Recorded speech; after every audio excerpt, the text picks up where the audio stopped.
이 5월은 가정의 달이지요. 이 공휴일도 많아서 사랑하는 가족들과 좋은 시간을 보내기 참 좋은 시간들인데, 이 좋은 시기에 여러분과 어떤 말씀을 나눌지 고민하다가 예수님께서 사랑하셨던 한 가정의 이야기가 떠올랐습니다.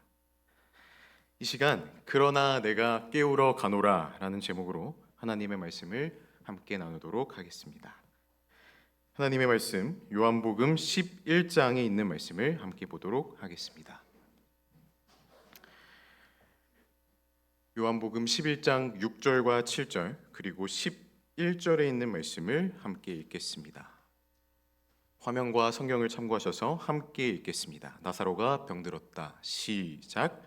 나사로가 병들었다함을 들으시고 그 계시던 곳에 이틀을 더 유하시고 그 후에 제자들에게 이르시되 유대로 다시 가자 하시니, 이 말씀을 하신 후에 또 이르시되 우리 친구 나사로가 잠들었도다.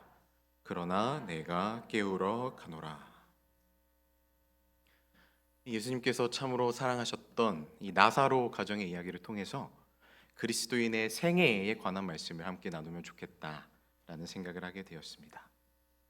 예수님이 다시 오시는 그날까지 우리는 어떤 삶을 살아야 하는지, 이 그리스도인의 삶이란 과연 무엇인지 이 말씀 속에서 함께 해답을 찾아나가길 원합니다. 사실 삶이란 무엇인가라는 질문은요, 이 고대의 많은 철학자들부터 시작해서 이 현대의 많은 사람들까지도 아직까지도 고민하고 있는 고귀한 질문입니다. 이 화면에 보이는 사진은요, 굉장히 유명한 작품이죠.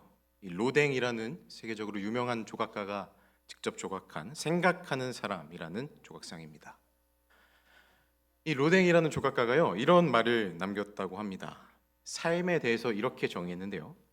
인생은 왕복차표를 발행하지는 않는다.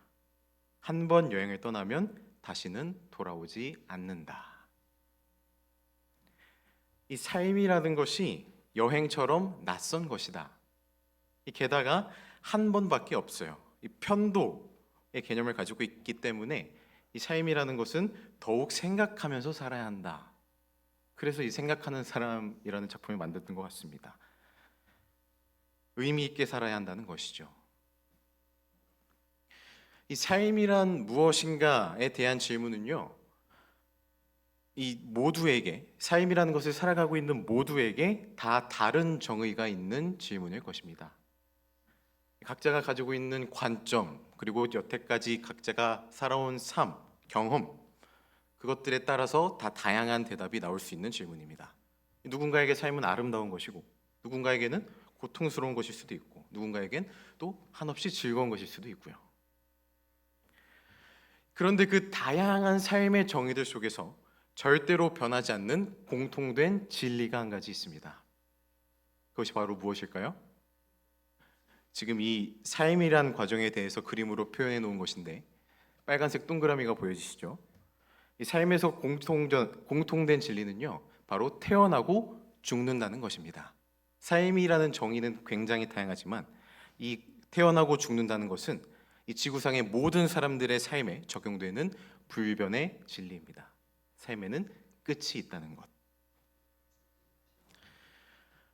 이 오늘날 많은 사람들은요, 이 삶이라는 것이 영원하지 않기 때문에 가치가 있는 것이라고 말하곤 합니다. 이 박범신이라는 작가가 자신의 에세이에서 이런 글을 남겼습니다. 사람처럼 추한 것이 없고, 사람처럼 독한 것이 없고, 사람처럼 불쌍한 것이 없고, 그리고 사람처럼 예쁜 것이 없다. 모든 게 영원하다면 무엇이 예쁘고 무엇이 또 눈물겹겠는가? 이 삶이란 것이 영원하지 않기 때문에, 이 주어진 시간이 한정적이기 때문에 참 인간다움과 인간 같지 않음이 나눠진다고 설명하고 있는 것이죠. 우리는요, 하나님을 믿고 있는 우리는, 성도라는 이름을 가지고 있는 우리는 십자가를 통해서 구원을 받고 영생의 복을 누린다고 여러분 믿고 계시죠? 하늘에서 영생, 영원히 사는 삶을 믿는 우리들은요, 이 삶이라는 것에 대해서 어떻게 받아들여야 하겠습니까? 우리들에게 삶이란 과연 무엇일까요? 이 세상에서 말하는 것처럼 끝이 정해져 있기에 의미 있는 것이 삶이라고 바라보아야 할까요? 이 오늘 본문인 요한복음 11장의 전장, 이 요한복음 10장에는요, 이 예수님과 유대인들의 이야기가 나옵니다. 예수님이 성전 안에 들어가 계실 때의 이야기입니다. 유대인들이 예수님에게 말합니다. 당신이 정말 그리스도라면 터놓고 내가 그리스도다라고 똑바로 말해주시오. 이렇게 예수님을 압박하는 질문을 하고 있어요. 유대인들이 예수님을 진짜 구약으로부터 예언되었던 메시아로서 바라보지 못하고 믿지 못하기 때문에 계속해서 이렇게 질문하는 것입니다. 이 질문을 한 유대인들은 이미 예수님이 행하신 여러 이적들을 봤던 사람들이었어요. 물을 포도주로 바꾸고, 이 베데스다에서 중풍병자가 일어나고, 이 떡 5개와 물고기 2마리로 5천 명을 먹이신 그 놀라운 일들을 직접 본 사람들인데, 이들은 아직도 예수를 메시아로 믿지 못하고 있는 것입니다.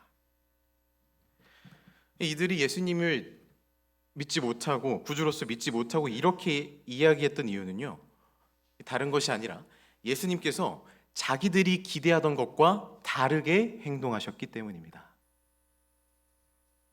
이게 무슨 얘기냐면요, 당시 유대인들이 기다리던 이 구약으로부터 예언된 메시아라고 불리는 그리스도는요, 그들이 생각할 때 자신들의 가난이 해결되고, 이 자신들이 로마의 통치에서 벗어나서 자유롭게 되고, 자신들의 힘든 생활에서 벗어날 수 있게 만들어줄 사람으로서 기다리고 있는 사람이 메시아였어요. 그들이 생각하는 메시아는 그런 사람이었습니다. 그러니까 예수님이 나서서 직접 그렇게 만들어주실 거라고 기대하고 있었던 거죠. 이 정치적으로 강력한 힘을 가지고 있던 메시아, 자신들의 힘든 생활을 정리하고 나라를 다스리고 강력한 권력을 가진 메시아를 기다리고 있었다는 겁니다. 그런데 정작 예수님이 오셔서 어떻게 합니까? 예수님은 정작 오셔서 가난한 사람들이랑 어울리시고 그들을 치료하고 그들을 위로하고 말씀을 가르치는 일만 하고 계신 것이에요. 이런 유대인들의 압박에 대해서 예수님은 이렇게 대답하십니다. 쉬운 성경인데요, 나는 하나님 아버지의 이름으로 이 모든 일을 이루었다. 나는 아버지 하나님과 하나인 존재이다. 자신의 정체성에 대해서 분명하게 대답하고 계시죠. 유대인들은 예수님의 이런 대답 때문에 예수님을 신성모독, 흔히 말하는 거짓 선지자로 보고 예수님을 돌로 치려고 합니다. 계속해서 예수님을 메시아로서 믿지 못하고 체포하려고 하죠. 그러나 예수님은 그 손길에 잡히지 않으시고 곧바로 그 유대 땅에서 나와서 요단강을 건너십니다. 이게 이 10장의 내용입니다. 오늘 본문인 11장의 배경이죠. 다시 11장으로 돌아와서요, 6절의 말씀을 보시면 나사로가 병들었다함을 들으시고 그 계시던 곳에 이틀을 더 유하셨다라고 기록합니다. 그러니까 지금 예수님이 계신 곳은 요단강 건너인데 그 요단강 건너에서 이틀을 더 유하셨다는 말씀입니다. 분명 들으셨습니다. 지금 나사로가 아픈 것을 들으시고 확인하셨어요. 그 확인하셨는데도 나사로한테 바로 가시는 것이 아니라 이틀이나 그 요단강 건너편에서 계셨다는 말씀이에요. 이 지도상에서 보시면요, 지금 이 빨간색 동그라미가 쳐져 있는 화면이 요단강인데요, 나사로의 집은 베다니라는 동네였습니다. 화면이 생각보다 많이 작네요. 이 요단강 옆에 보시면, 요단강에서 이 지도에서 볼 때 왼쪽에 보시면 베다니라는 동네가 있고 그 강을 사이에 끼고 건너편에 예수님이 계신 것입니다. 이 강을 사이에 끼고 있는 그 먼 거리에 계셨으면은 이 한시라도 빨리 출발하셔서 이 나사로를 고치러 가셨어야 하는데, 이 바로 고치러 가시는 게 아니라 지금 그 있던 자리에 이틀을 더 유하시고 계신 거예요. 예수님이 지체하고 계신 것처럼 보이시는 겁니다. 예수님이 이렇게 지체하고 계신 이유가 무엇일까요? 이 나사로가 어떤 사람이었습니까? 이 나사로를 미워하셨을까요? 예수님이? 11장 2절과 3절에 보면요, 나사로에 대해서 이렇게 기록합니다. 마리아는 향유를 주께 붓고 머리털로 주의 발을 닦던 자요, 병든 나사로는 그의 오라버니더라. 이에 그 누이들이 예수께 사람을 보내어 이르되 주여 보시옵소서, 사랑하시는 자가 병들었나이다 하니, 예수님은 그 나사로 가장을 사랑하셨어요. 이 가장 값비싼 향유를 부으면서 예수님을 사랑했던 그 아름다운 가정이 이 나사로 가정입니다. 예수님이 직접 밝히시는, 정말로 사랑하시는 그 가정, 이 피곤하실 때마다 방문하셔서 쉬기도 하셨던 그 아름다운 평화스러운 가정에 지금 큰일이 생겼는데, 이 바로 가서 즉시 고쳐주신 것이 아니라 왜 이틀이나 기다리신 후에야 그곳으로 가셨냐는 말입니다.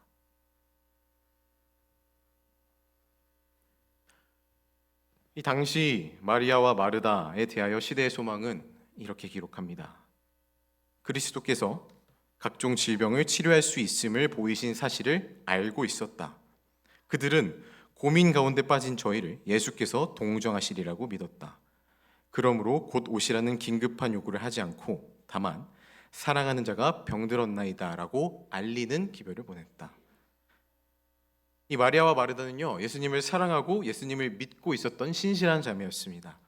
이 자매는 이 나사로 오빠의 목숨이 아직 붙어 있는 동안에 예수님께서 방문을 하셔서, 베다니에 방문하셔서 즉시 오빠를 치료해 주시겠지라고 기대하면서 기다리고 있었을 것입니다. 믿고 있었던 것이죠. 그러나 그 후로 48시간 동안 예수님은 오시지 않으셨고 결국 나사로는 세상을 떠나게 됩니다.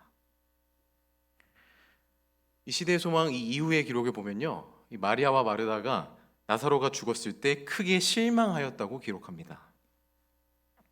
그들이 생각하고 있던 결과, 그들이 믿고 있던 예수님이, 그들이 생각하는 대로 예수님을 믿고 있던 믿음, 그들이 예수님께 기대하고 있던 것들이 지금 깨져버렸던 것입니다. 사랑하는 오빠가 죽어버렸기 때문에. 그렇다면 예수님은 왜 이 나사로의 위급한 사태를 아시고도 천천히 그들을 방문하고자 하셨을까요? 11장 4절의 말씀입니다. 예수께서 들으시고 이르시되 이 병은 죽을 병이 아니라 하나님의 영광을 위함이요 하나님의 아들이 이로 말미암아 영광을 받게 하려 함이라 하시더라. 우리가 이 4절의 말씀을 통해서 알 수 있는 점은요, 이 나사로의 죽음이라는 이 사태의 수습이 오직 예수님께만 달려 있다는 것입니다. 이 나사로를 죽음 가운데서 살릴 수 있는 분은 예수님밖에는 없었습니다. 다른 사람의 서로는 살릴 수가 없었어요. 예수님만이 유일하신 방법이었다는 것이죠. 이 4절에서 기록하고 있는 대로 나사로의 죽음은 하나님의 영광을 위한 것이었다는 이야기입니다. 일반적인 한 사람의 죽음이 아니라 인간의 몸으로 이 땅에 내려오신 예수님이 자신의 신성에 대한 하나님의 확증을 나타내려 하셨다는 것입니다.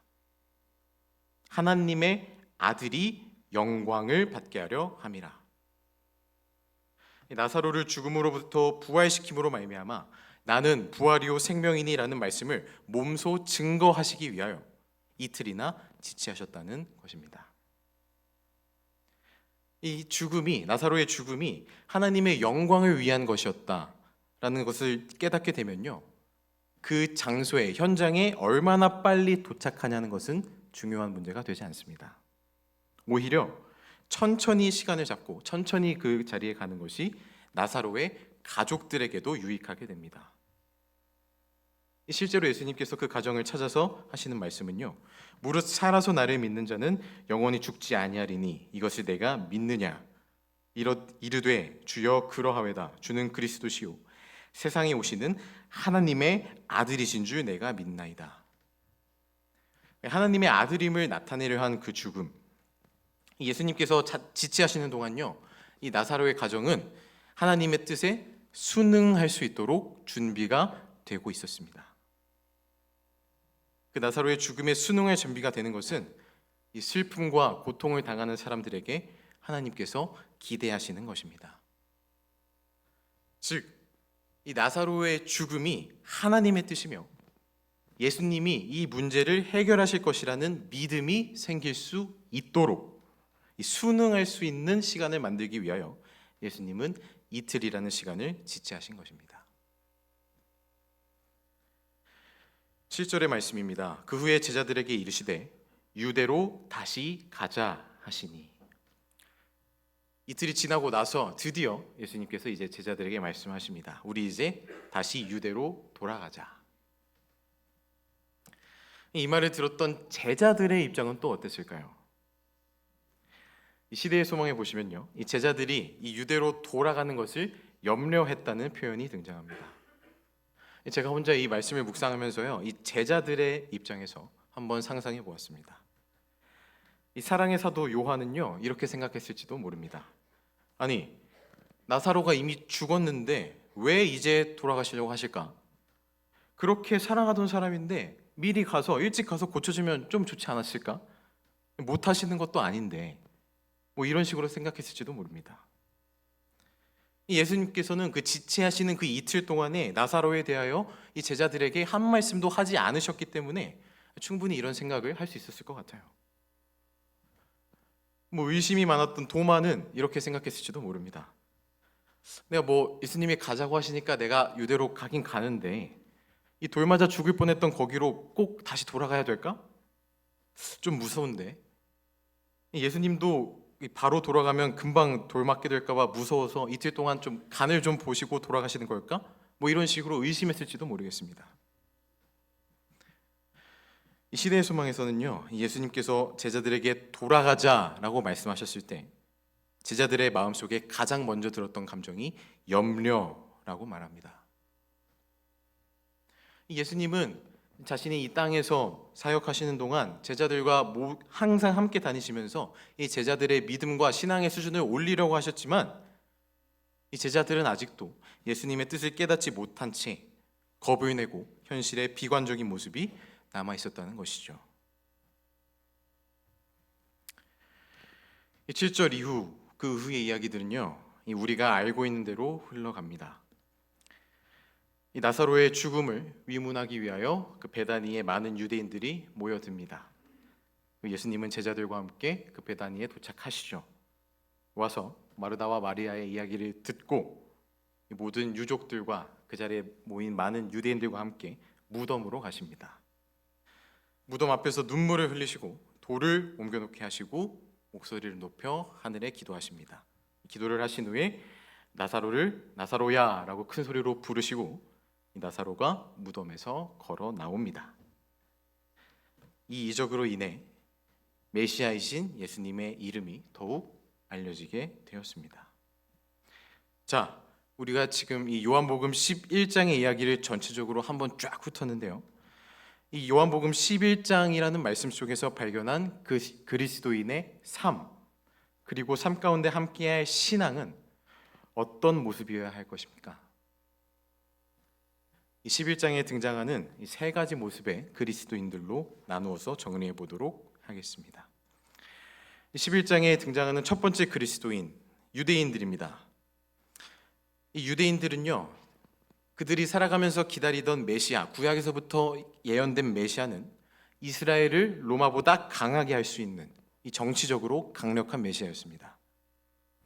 그들은 자신이 살고 있는 땅에서의 풍요와 안정을 너무나 중요하게 생각했으며 예수님이 보여주신 이적들을 자신들의 풍요와 욕망들을 채워줄 수 있는 예수님을 실제적인 왕으로 삼으려고 했던 사람들이었습니다. 이스라엘을 이 로마에서 해방시켜서 자신들의 편안하고 안락한 삶을 살 수 있도록 앞장서는 정치적으로 강력한 메시아. 하지만 예수님이 하나님의 나라와 영생에 관한 이야기만 하자 신성모독이라 하면서 돌을 던지고 예수님을 떠나가며 심지어는 십자가에 못 박아 죽이기까지 하는 삶을 살았습니다.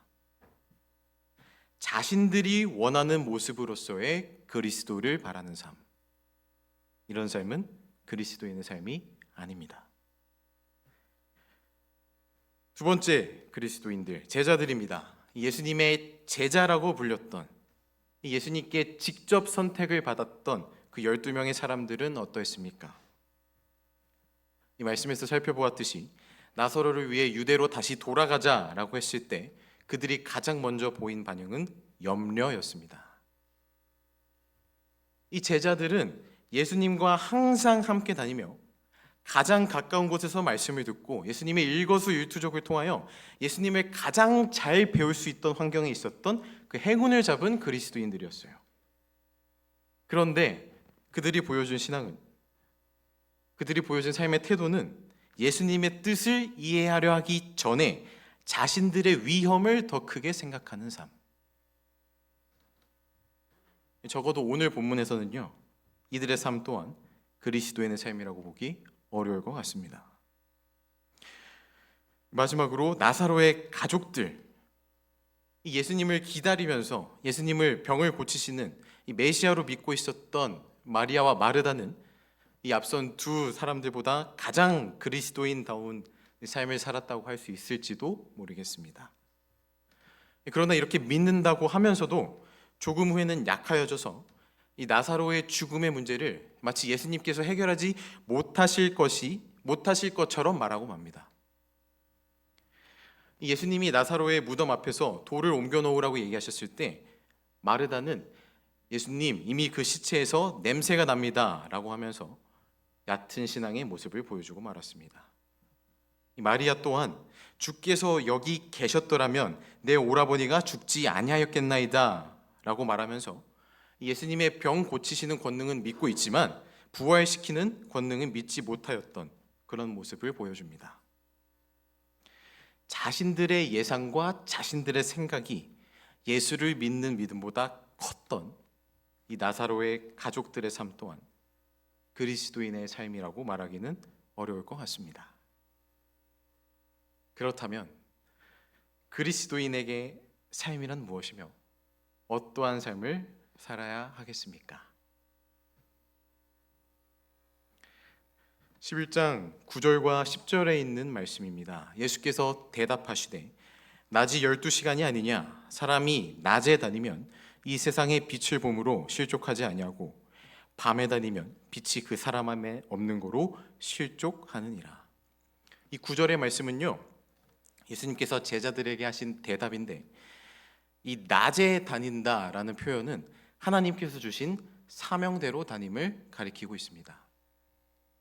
이곳에서 쓰인 낮이라는 단어는 원어인 헬라어로 헤메라라고 하는데요, 이 헤메라라는 단어의 뜻은 보통의 때가 아닌 경험, 풍조에 의해 결정되는 것으로서의 때를 이야기하고 있습니다. 즉 예수님은요, 자신의 마음과 상황에 따라서 이 세상을 사는 것이 아니라 하나님께서 주신 사명대로 사셨다는 것입니다.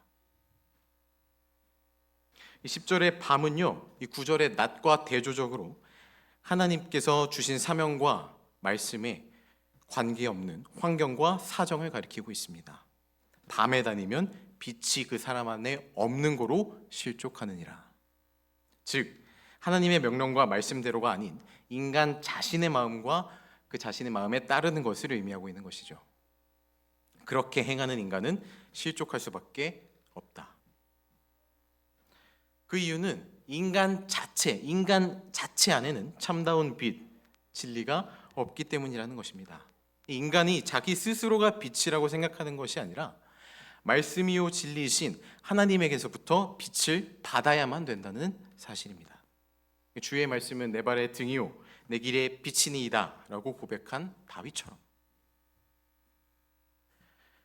예수님께서 제자들에게 설명하신 대로 그리스도인의 삶은요, 자신의 뜻과 자신의 생각대로 사는 삶이 아닙니다. 그렇게 영적으로 잠들어 있는 삶이 아니에요. 항상 깨어있는 상태로, 하나님께 깨어있는 상태로 하나님의 뜻을 구하며 그 뜻대로 살려고 하는 삶. 성경에는 그런 삶을 산 사람을 소개하고 있습니다. 그 사람이 바로 예수님이셨죠. 예수님께서 보여주셨던 참된 그리스도인의 삶. 이 그리스도인의 삶은 다른 삶이 아니라 예수님과 같은 삶을 살아야 한다는 것입니다. 예수님께서는 사람의 몸으로 이 세상에 계신 동안에 그리스도인들이 어떻게 살아야 하는지 직접 보여주셨습니다. 십자가에 돌아가시기 바로 직전, 자신이 잡혀가실 것을 알고 계셨던 그 가장 위급하고 혼란스러운 상황에서도 예수님은 다른 일을 하시지 않습니다. 자신의 안전을 위하여, 자신의 혼란스럽고 위급한 마음과 상황을 해결하기 위하여 자신의 뜻대로 행동하지 않으세요. 예수님은요, 참 그리스도인이셨던 이 예수님은 그 위급한 상황 속에서도 자신이 평생 그리하셨듯이 하나님의 뜻을 구하셨던 분이셨습니다. 마가복음에서는 이렇게 기록합니다. 조금 나아가사 얼굴을 땅에 대시고 엎드려 기도하여 이르시되 내 아버지여, 만일 할만하시거든 이 잔을 내게서 지나가게 하옵소서. 그러나 나의 원대로 마시옵고 아버지의 원대로 하옵소서. 나의 원대로 마시옵고, 내가 원하는 것이 아니라, 나의 뜻이 아니라 하나님이 원하시는 대로, 아버지의 뜻대로만 나를 인도하여 주시옵소서. 예수님께서 직접 이 땅에서 몸소 보여주셨던 어떤 상황 속에 있든지 그 모든 상황 속에서 나의 뜻이 아닌 하나님의 뜻을 구하며 따라가는 삶, 영적으로 깨어있고 살아있는 그런 삶, 그리스도인의 삶은 바로 그런 삶이 되어야 하는 것입니다. 이 말씀을 마무리하면서 한 이야기를 들려드리려고 합니다. 어느덧 5년 전이 되었는데요, 2018년 겨울의 일이었습니다. 당시 신학과 3학년을 재학하고 있던 저는요, 이 목회에 대하여 진지하게 고민하고 있었습니다. 내가 정말로 이 말씀을 전하는 일을, 교회를 섬기는 일을 정말로 하고 싶은 건지 모르겠는 거예요. 그런 능력과 자격은 있는 걸까? 이 입대를 앞두고서 제 장래에 대해서 다시 한번 진지하게 고민하게 된 시기가 있었습니다. 그런 때에 있었는데 갑작스럽게 슬픈 소식을 접하게 되었습니다. 저희 할아버지가 주님 앞에서, 주님 안에서 먼저 잠드신 것이었어요.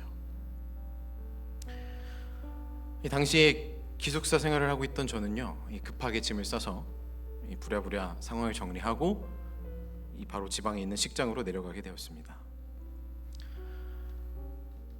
이 저희 할아버지가 어떤 분이셨냐면, 이제 지금 제 삶과 지금 제 신앙에 아주 많은 영향을 끼치신 분이십니다. 저희 할아버지가 한쪽 눈을 완전히 실명하시고 다른 쪽 눈도 잘 보이지가 않으셔서 다른 사람의 부축이 없이는 혼자서 이동하는 것조차 굉장히 힘든 분이셨어요. 돌아가시기 1년 전부터는 암으로 투병 생활을 하셔서 많이 힘들어하셨습니다. 그런데 이 할아버지가요, 그렇게 아픈 와중에도 항상 새벽같이 일어나셔서 이 자신이 누우셨던 자리에서 더듬더듬 손을 짚어가면서 누워 계시던 방에서 나와서 조용한 거실로 나오셨습니다.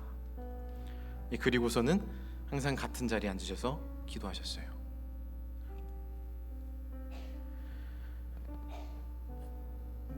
매일의 다른 기도 제목, 교회에서 함께 기도하는 중보 기도의 제목들이 있으셨는데, 이 암에 걸리신 후로부터 1년 정도의 투병 기간에는 항상 같은 기도 제목으로만 기도하셨다고 해요. 어느 날 이 며느리에게, 저희 어머니에게 말씀하시기를, 내가 아픈 걸 알게 되고 나서는 계속 기도가 똑같다. 우리 손녀랑 우리 손자가 말씀을 전하는 사람으로 살 수 있도록 도와달라고 항상 기도하고 계시다는 거예요.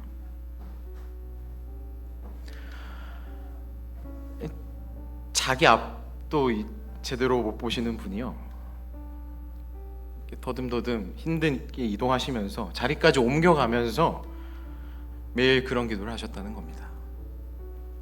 자신의 통증을 위해서가 아니라, 자신의 지금 아프고 지친 상황을 위해서가 아니라 저를 위해서,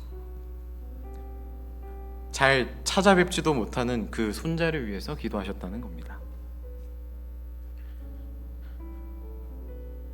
그렇게 사셨던 분을요, 그렇게 기도의 삶을 사셨던 분을 이제는 보기 힘들어졌다는 것이 당시에는 너무 슬프게만 다가왔습니다. 장례식장에 도착해서 옷을 갈아입고 상주의 준비를 하는데 조기라고 하죠. 이 깃발에 이 요한복음 11장의 말씀이 적혀 있더라고요. 우리 친구 김유태가 잠들었도다. 그러나 내가 깨우러 가노라. 당시에는 정신이 없어서 이 말씀이 제 눈에 밟히지가 않았습니다. 그러나 돌아볼수록 아직도 할아버지에 대해 생각하고 아직도 제 장래에 대해서 생각할수록 저의 영적인 목숨이 조금씩 약해지려고 하는 순간마다 저는 항상 이 요한복음 11장을 펴니다. 이 요한복음 11장을 펴고 기도할 때마다 할아버지 생각이 참 많이 납니다. 예수님처럼 힘들고 아픈 상황 속에서도 영적으로 살아있고 다른 사람을 위하여 간절히 기도하셨던 삶. 자신이 사랑하는 사람이 그 사람이 자기가 생각하는 대로 살아가는 게 아니라 하나님의 뜻대로 살아갈 수 있도록 기도하는 삶. 자신이 먼저 깨어있고 다른 사람을 위해 기도하는 삶. 저 또한 제 신앙의 선배이신 이 할아버지처럼 예수님을 닮아가는 사람이 되고 싶다는 생각을 항상 하게 됩니다. 저는요, 이렇게 영적으로 살아있고 깨어있는 이런 삶이 분명히 그리스도인의 삶이라고 믿습니다. 사랑하는 중화동교회 모든 성도 여러분, 예수님은 우리를 깨우시는 분이십니다. 이 누구보다 온전하지 못했던 당대의 유대인들도 가장 옆에서 봤지만 진정한 진리를 깨우치지 못했던 제자들도 실제로 호흡이 끊어져서 죽었던 나사로까지도 그리고 오늘날 삶 속에서 영적으로 잠들어가고 졸고 있는 우리들까지도 직접 깨우고 살리시는 분이 바로 예수님이십니다. 진정으로 우리를 깨우시는 분을, 우리를 살리시길 원하시는 분을 마음속에 받아들일 수 있는 주의 성도들이 되시기를 간절히 바랍니다. 그러나 내가 깨우러 가노라. 십자가에 못 박아 돌아가게 한 이 죄인들을 위하여 자신도 부활하시고 오늘날까지도 우리를 깨우시는 분이 바로 예수님이십니다. 이 안식일이 우리를 깨우시고 살리시는 예수 그리스도를 만나고 닮아가도록 결심하는 중화동교회 성도들이 그런 안식일이 되기를 간절히 소망합니다. 내일부터 중화동교회 대전도에 이 말씀의 잔치가 시작됩니다. 구원의 축복을 받으라. 많은 성도들을 초대해 주시길 바랍니다. 영적으로 잠들어 있는 이 세상에 이 세상을 깨우러 오셔서 구원의 축복을 선사하시는 놀라운 복음의 말씀이 선포될 것입니다. 이 살아계신 예수님을 우리 마음에 품어 영적으로 깨어있는 그리스도인들이 되시기를 간절히 소망하며 말씀을 마치겠습니다.